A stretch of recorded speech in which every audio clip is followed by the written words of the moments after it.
Assalamualaikum warahmatullahi wabarakatuh. Let me introduce myself. My name is Amelia Laraswati. My number is 095. I'm from FI class. Today, I want to tell you a little bit about what is dementia. Do you know what is dementia? Dementia is a syndrome which there is deterioration in memory, thinking, behavior, and the ability to perform everyday activities. Although dementia mainly affects older people, it is not a normal part of aging. Worldwide, around 50 million people have dementia, and there are nearly 10 uh, million new cases every year. Next, sign and symptom. Different types of dementia can affect people differently, and everyone will experience symptoms on their own way. However, there are some common early symptoms that may appear sometimes before a diagnosis of dementia. This include like on the as you can see on the screens, like misplacing things, day-to-day forgetfulness, problem with language, I mean, then change in personality, change in norm and in mood or behavior, then confusion, time and place, difficulty with simple tasks, then poor or decreased judgment.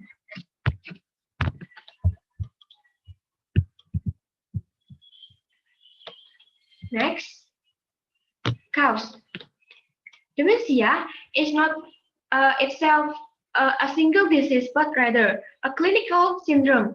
That is uh, a collection of symptoms and other features that exist together and form a recognized pattern. The syndrome of dementia has several causes, although some are more common than others. The boundaries of the syndrome and the ways it divide up have been challenged recently by scientific and other experts. First is Alzheimer's disease.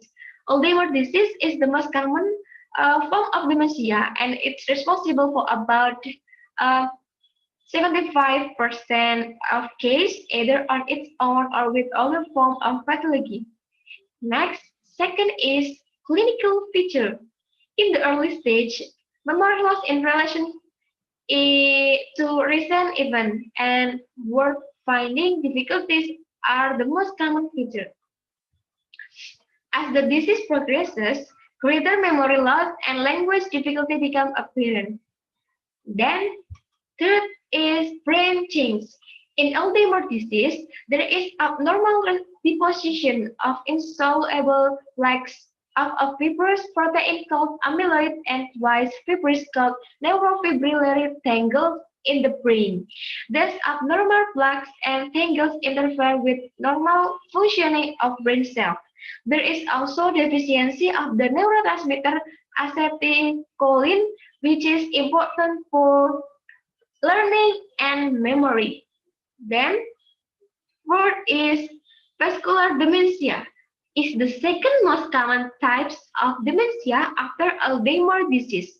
It occurs when blood supply to the brain is compromised by arterial disease, which result in reduced neural functioning and eventually the death of the brain cell.